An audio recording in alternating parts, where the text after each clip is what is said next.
Bom dia. Nosso grupo é composto por mim, Clarice, eu, Eduardo, pela Júlia. A gente vai apresentar o nosso plano regional da paisagem para os municípios de Nova Lima e Acima Itabirito.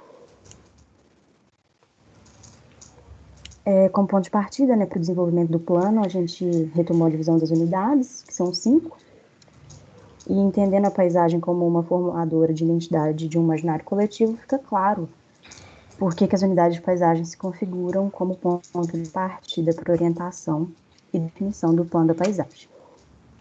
Pode passar. A gente retomou também os perfis socioeconômicos, já que eles são fundamentais para a compreensão das dinâmicas socioeconômicas da região. Os distintos perfis vão imprimir no território demandas específicas, que por sua vez vão se traduzir em questões de gestão urbana. E as decisões de planejamento, são muito importantes na promoção de uma gestão e de um planejamento territorial mais democrático, por influenciarem no modo como as populações se inserem no espaço. Era só isso mesmo, pode passar. A gente elaborou o conceito do nosso plano a partir da metodologia definida pelo Altamiro no texto A Conceituação de um Projeto Urbanístico ou Paisagístico, e ele define nesse texto que o conceito é a concepção básica e central que instrui, preside e orienta a elaboração do projeto. Estabelecido esse conceito, a gente recorre a ele para confrontar ou criticar nossas decisões no curso do desenvolvimento do projeto. No texto estão colocadas algumas recomendações a serem seguidas para a elaboração desse conceito. A primeira delas é a leitura da paisagem, que a gente realizou no trabalho anterior, através do levantamento de dados e do diagnóstico, e a gente retomou ele nesse trabalho como ponto de partida. A segunda sugestão no texto é a de identificar a questão central a ser resolvida pelo projeto proposto. Considerando o diagnóstico que a gente realizou, foram identificados ao longo dos diferentes eixos do trabalho passado que a área de estudo se encontra inserida e ela é dependente da lógica de extração e produção da indústria minerária. A gente não pode negar que tem uma concentração muito grande de recursos minerais que podem ser utilizados para movimentar a economia, devido à valorização e à grande quantidade de usos desses recursos.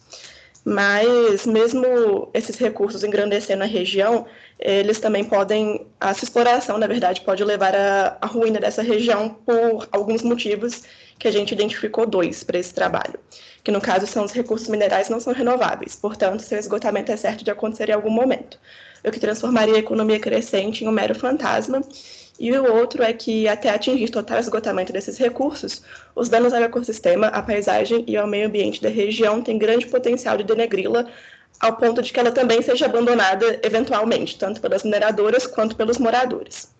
Então, depois de identificar esses 2 grandes riscos em potencial, causados diretamente ou indiretamente pela hegemonia da atividade minerária, a gente identificou uma questão central a ser resolvida, que no caso é como diversificar a economia de forma sustentável e integrada. E a partir dessa questão central, a gente desenvolveu um objetivo central do plano proposto, que no caso é qualificar as diversas paisagens da região perimetropolitana através da economia sustentável e do planejamento democrático. Depois disso, a gente fez uma adaptação autoral da metodologia, a gente meio que simplificou ela, e a gente elencou os objetivos complementares e, a partir deles, as diretrizes de atuação. E, paralelamente, foram formulados eixos temáticos de atuação do plano, que orientaram a definição das diretrizes para atingir esses objetivos propostos. Alguns objetivos complementares aqui, eles foram desenvolvidos a partir da eleição de fatores determinantes para implementar o nosso conceito e foram definidos com base nas diversas problemáticas encontradas no tecido urbano e rural da região.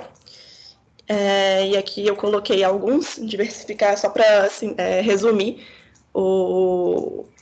a direção do nosso plano, que no caso são diversificar a economia de forma sustentável e integrada, garantir a comunicação entre a população economicamente ativa e os empregadores da região, incentivar o desenvolvimento dos polos industriais novos e existentes ao longo das rodovias, expandir o controle sobre a atividade minerária, descomissionamento, descaracterização e requalificação das barragens e minas inativas, o controle e a redução da degradação ambiental, a preservação dos remanescentes ambientais, redução e controle dos riscos geológicos, a melhoria na acessibilidade entre os assentamentos e a RMBH, a diversificação e a expansão dos modais de transporte, democratização do acesso aos serviços públicos, criação de políticas públicas de interesse social, incentivo ao desenvolvimento das atividades culturais na região, fomento ao turismo regional, mas ao mesmo tempo controlando os processos de turistificação e degradação, e o desenvolvimento de planos que ultrapassem os limites administrativos municipais e, por fim, a garantia de participação popular durante toda a gestão dos recursos públicos e durante todo esse processo de planejamento. A gente fez uma tabela que resume todos esses passos para atingir o conceito e que também apresenta a prioridade e os prazos e as unidades de paisagem aos quais esses objetivos e diretrizes seriam aplicados. Eu coloquei só um pedaço dela para mostrar como que a tabela tá, mas ela é grandona e está inteira no trabalho completo. Na medida que esse conceito e esses objetivos, essas questões centrais são amplas, a gente fez a opção de dividir frentes de planejamento em eixos temáticos, para facilitar a ordenação das propostas. Esses eixos têm o papel de desenvolver e coordenar as ações e diretrizes que dizem respeito ao tema correspondente, criando diversas frentes de planejamento para a região. O eixo de uso e ocupação tem o objetivo de direcionar e controlar o crescimento urbano da região. Nele estão elencadas algumas propostas de polos industriais, de serviços e algumas propostas culturais para o desenvolvimento da área. Além disso, esse eixo também é responsável por analisar qual a melhor vocação de cada parcela do território dos 3 municípios, de acordo com as condições geográficas e outros dados que a gente levantou. O eixo de meio ambiente e sustentabilidade ficou encarregado de criar novas diretrizes de conservação e restauração ambiental da área. O eixo de de educação, infraestrutura e assistência social tem o principal papel de redistribuir e democratizar o acesso aos serviços de lazer, educação e saneamento básico, para que todos tenham uma qualidade de vida urbana e rural mais horizontal e mais democrática. O eixo de desenvolvimento econômico tem como principal objetivo a garantia de que a região esteja amparada por outras atividades econômicas, que também sejam fortes e estáveis quando o potencial de exploração mineral for atingido, no caso. E, por fim, o eixo de mobilidade e transporte tem o papel de integrar de forma eficaz e prática todos os assentamentos urbanos da região. O isolamento físico ou a baixa conectividade de alguns desses assentamentos, desses núcleos, foi identificado como uma barreira ao desenvolvimento pleno da região. Então, a gente tentou, com esse eixo, tornar as manchas de ocupação mais concisas e conectadas. Sobre o arranjo institucional, a nossa proposição é um consórcio intermunicipal para o planejamento da paisagem, sendo feito pelos 3 municípios estudados, né? Teria uma instância superior de gestão, que é a Superintendência de Planejamento da Paisagem, e ela é a responsável por desenvolver os planos e a gestão mais geral desse planejamento. E logo abaixo dela, os conselhos temáticos, cada um por um eixo temático, né, que fariam as proposições das diretrizes específicas, além da coleta assim, de demandas específicas, né?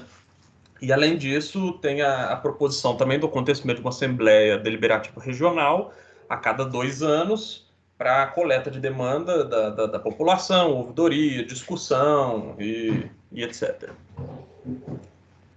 Pode passar. A composição da superintendência, né, seria um representante de cada conselho temático para alinhar o que está sendo discutido, né, em cada conselho com essa discussão geral da superintendência, um representante da Câmara de cada município, que seria a pessoa para levar a demanda municipal específica para dentro da SUP, né, um representante do governo estadual E do governo federal, esses também para uma questão de alinhamento de ideias do planejamento para esses lugares numa macroescala, né? E um grupo técnico que seria o responsável para a elaboração desses planos, os quais teriam a vigência de 10 anos. E isso ia dar um total de membros para a superintendência de 8, com o grupo técnico, que é multidisciplinar, né? Então, acho que cada grupo técnico teria uma composição diferente. Só vou descompartilhar, ou tirar da tela cheia só para eu mutar meu microfone rapidinho.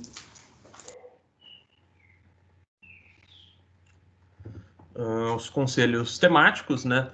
Essa composição deles seria feita por um prefeito ou representante de cada prefeitura, um representante do poder público estadual e um do federal, e aí o papel deles é o mesmo, né, da NASUP, 7 representantes da sociedade civil não organizada, sendo esses um de cada perfil socioeconômico, justamente para escutar as diversas vozes e as distintas demandas que essa ampla população pode ter, né? 5 membros de uma sociedade civil organizada, composta de representantes de movimentos sociais, movimentos ambientais, ONGs, etc. 5 membros do empresariado local, desses municípios, bom, eles também têm interesses, né, como agentes do planejamento urbano, e é importante escutar todos esses interesses, tal qual 5 representantes das universidades públicas, que não bem têm demandas, mas assim têm visões para compartilhar bom, são as vozes que deveriam ser ouvidas, né?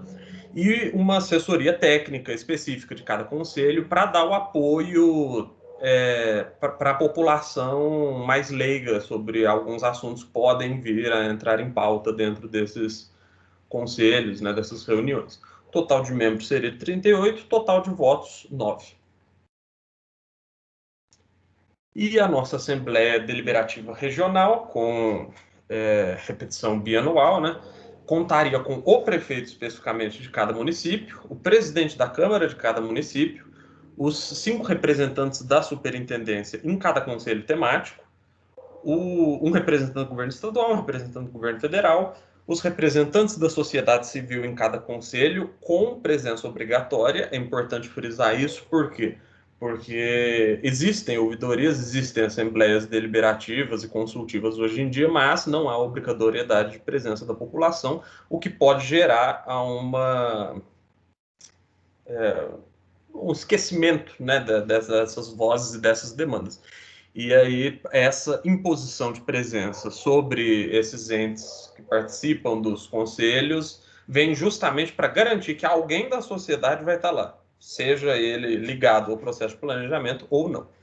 E aí, mais 4 grupos de presença facultativa com direito a voto, caso hajam representantes, né, do grupo empresarial, universitário, de movimentos sociais e da sociedade civil no geral. Além de 5 membros de assessoria técnica de apoio, e agora, mais importante ainda, né, para entender os parâmetros e as diretrizes discutidas para a população em geral mesmo, sem ser as que já estão dentro do processo. O total de membro iria de 53 a 100, 53 contando com os obrigatórios, né, e 100, assim, abrindo uma margem de presenças facultativas, e o total de voto de 16 a 20, também contando com esses votos que seriam delegados, caso houvesse algum representante desses grupos, né, na Assembleia. Pode passar. Bom, aí tem um diagrama, né, que explica essa composição, fala o número de representantes, né, basicamente as informações já apresentadas de uma forma mais bonitinha, mais didática. Pode passar. Aqui o sistema de financiamento integrado regional, né, seria baseado em fundos desses entes específicos ou fundo de projetos. O primeiro seria o fundo da SUP, que contaria com 10% do orçamento anual de cada município e 50% do orçamento residual de cada município. Qual que é o interessante desse percentual orçamentário? Cada município tem seu próprio orçamento, Nova Lima é o maior deles, depois Itabirito, por último, Rio Acima. Cada um pode contribuir com o que tem, né? Nova Lima tem uma possibilidade de maior contribuição, e no caso, assim ela o faz, e até porque suas demandas, eventualmente, seriam as que teriam um maior custo, né? Então, nada mais justo do que isso seja feito por porcentagem. Além disso, eventuais repasses federais e estaduais, né? Alguns impostos que a gente propôs sobre o uso do solo para fins lucrativos e a circulação de mercadorias e serviços, que estão melhor explicados no nosso trabalho, né? Aqui a gente só está apontando que foram criadas essas estratégias, mas não daria tempo de explicar cada uma muito detalhadamente, além de compensação financeira pela exploração de recursos minerais, que seria também um tipo de imposto. E o fundo dos conselhos específicos, que seriam os responsáveis por aplicar, né, essas demandas de cada eixo, seria feito a partir dos repasses da SUP e de orçamentos específicos sobre multas e taxas. De forma que uma multa em cima de uma barragem que estourou e caiu dentro de uma área de preservação iria para o eixo ambiental. E enquanto, não sei, uma indústria que se coloca próxima a um bairro residencial, essa taxa de serviço iria para o eixo de uso do solo ou para o eixo de habitação, né?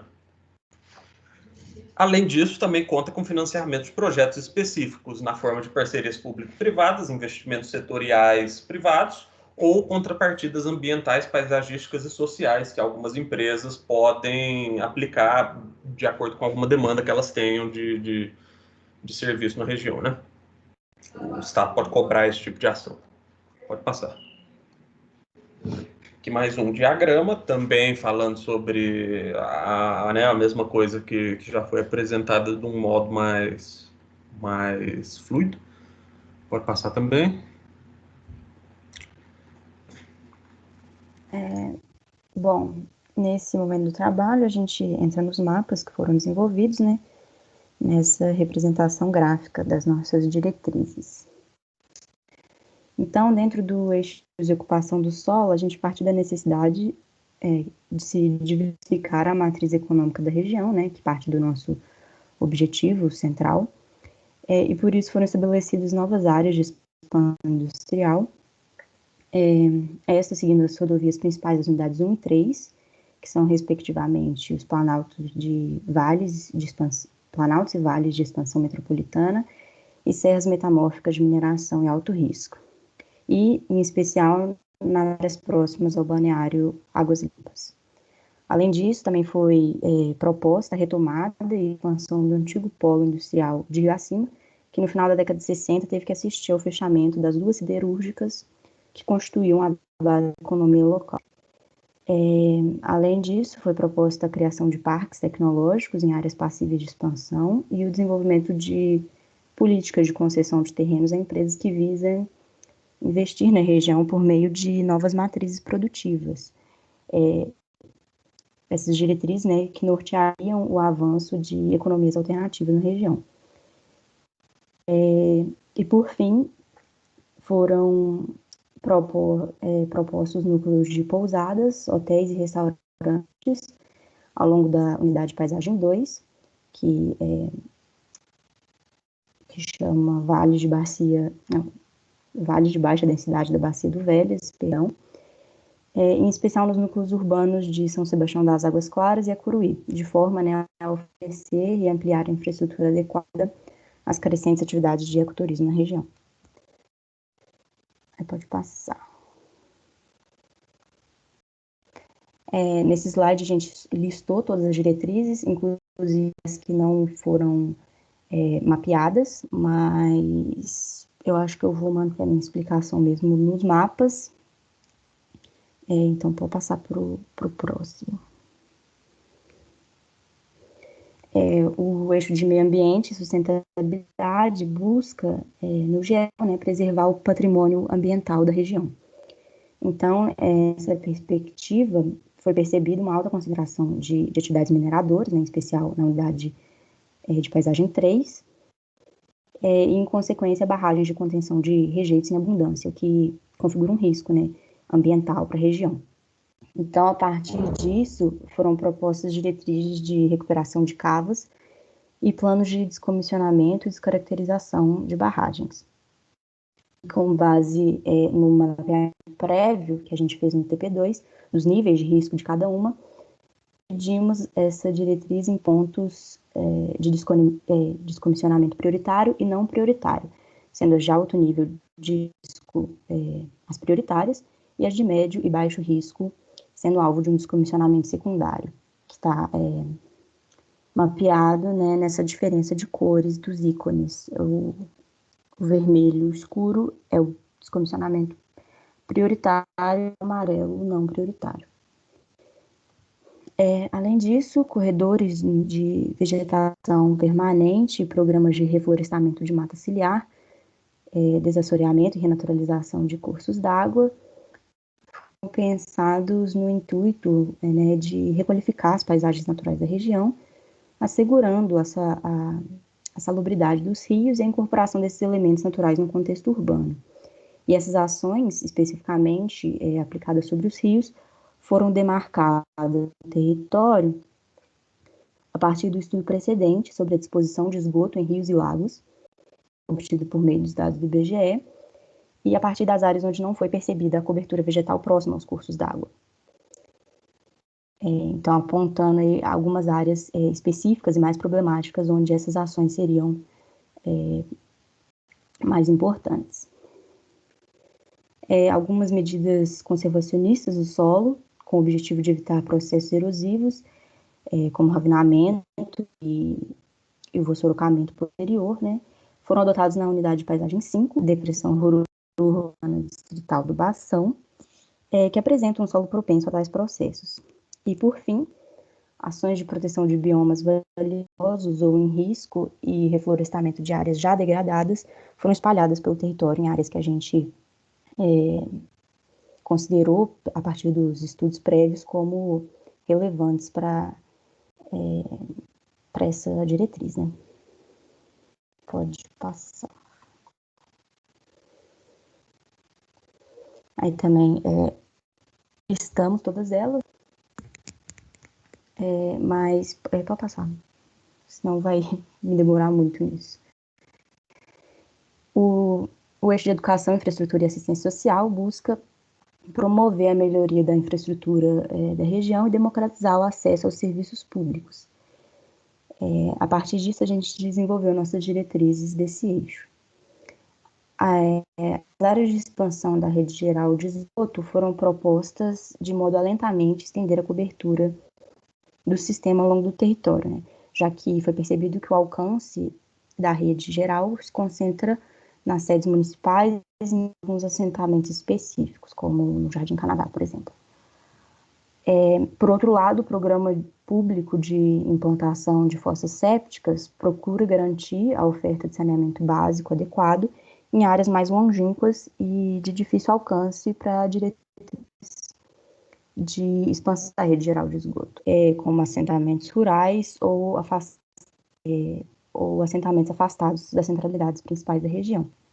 E a partir dessas duas diretrizes, que se busca reduzir a exposição inadequada de esgoto em rios e lagos e por meio de fossas rudimentares, duas modalidades de exposição que foram mapeadas previamente e que se configuram como um problema, né, de saneamento.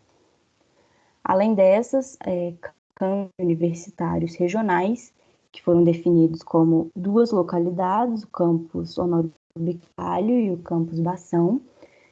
Centros comunitários e equipamentos públicos de cultura e lazer foram distribuídos pelo território, buscando integrar a área de estudo por meio de uma produção cultural, produção de conhecimento, enfim, dessa integração também que se dá a partir das pessoas que ocupam esse espaço, né?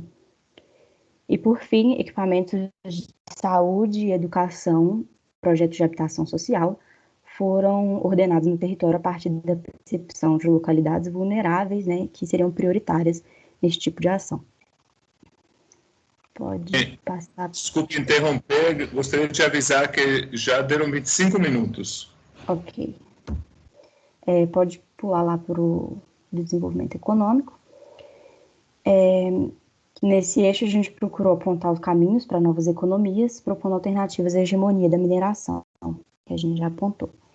Então, os circuitos culturais regionais foram traçados em áreas notáveis ao desenvolvimento de equipamentos culturais, previamente percebidas nas áreas de influência do patrimônio IEFA e na incorporação da espacialidade especial do Parque Nacional da Serra do Gandarela.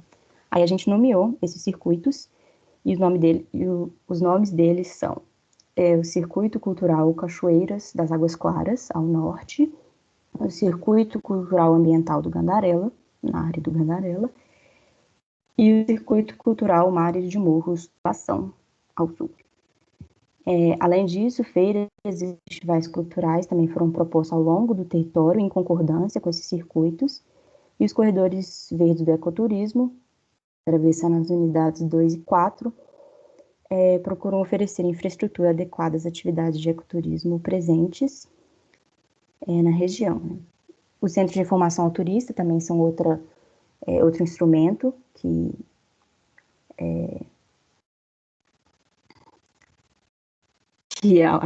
oferece, infraestrutura adequada às atividades de ecoturismo, e as estações de teleférico estão disponíveis para promover o acesso ao Gandarela.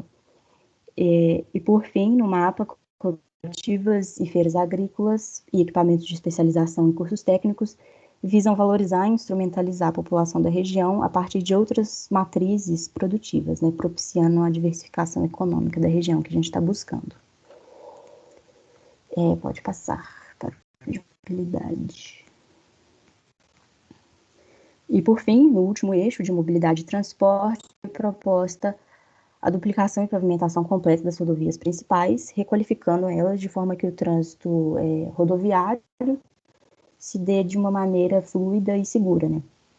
A malha ferroviária, que atualmente não é empregada para locomoção de pessoas, seria viabilizada para tal.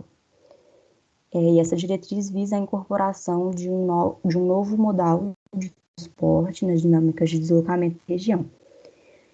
Além disso, a criação de novas vias de conexão entre assentamentos busca dinamizar as relações entre as centralidades da área a partir de trajetos mais rápidos.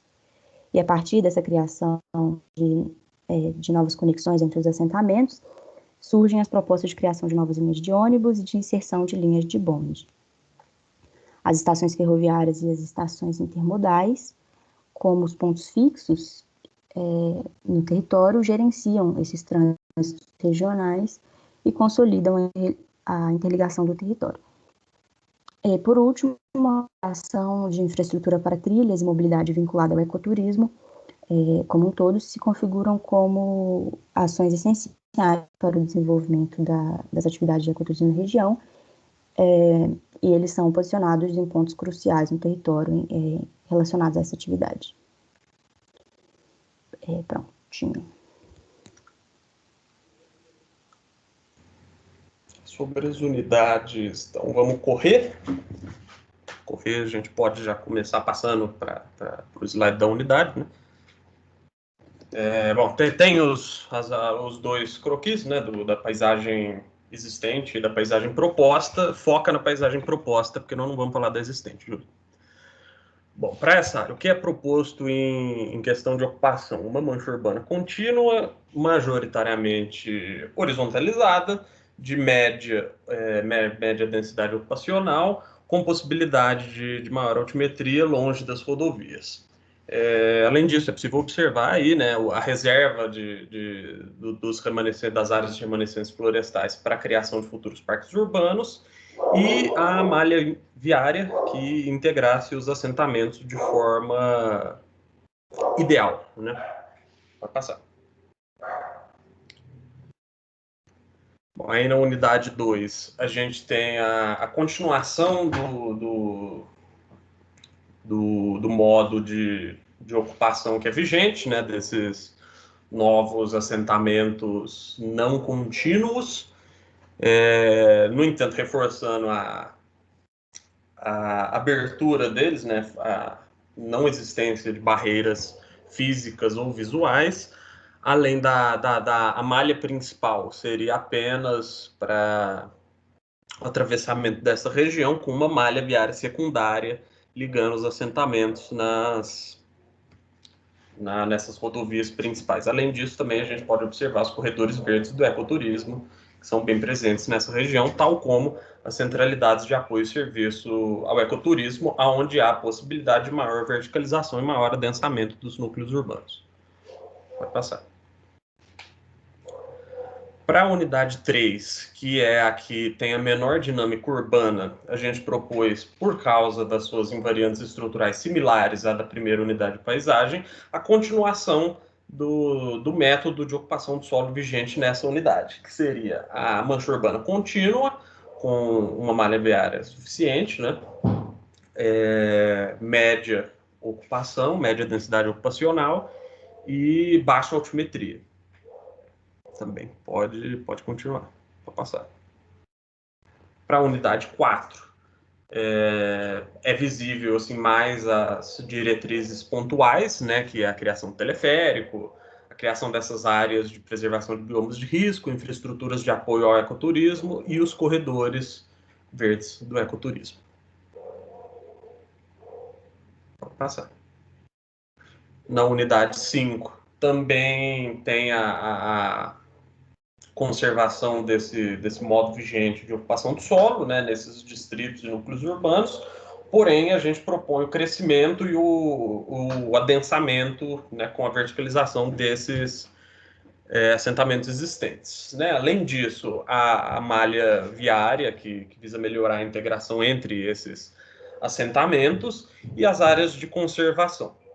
Também é interessante notar que nessa área tem a maior concentração das linhas de bonde propostas e da vegetação para contenção de risco de erosão.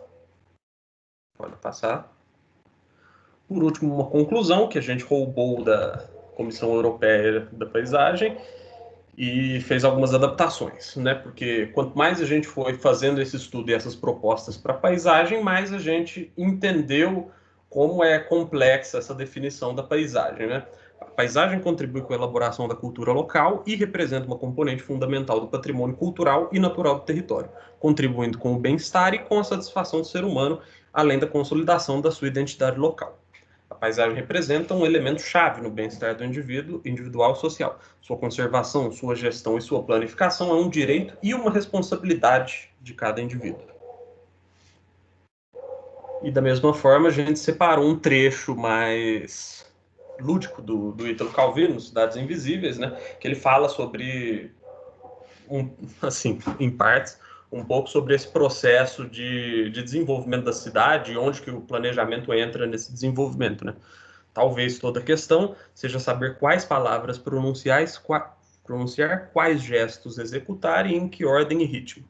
Ou então, basta olhar a resposta e o aceno de alguém. Basta que alguém faça alguma coisa pelo simples prazer de fazê-la. E para que seu prazer se torne um prazer para os outros, naquele momento, todos os espaços se alteram. As alturas, as distâncias. A cidade se transfigura, torna-se cristalina, transparente como uma libélula. Mas é necessário que tudo aconteça como se por acaso, sem muita importância, sem a pretensão de estar cumprindo uma operação decisiva. E é isto. Muitíssimo obrigado. Muitíssimo obrigado.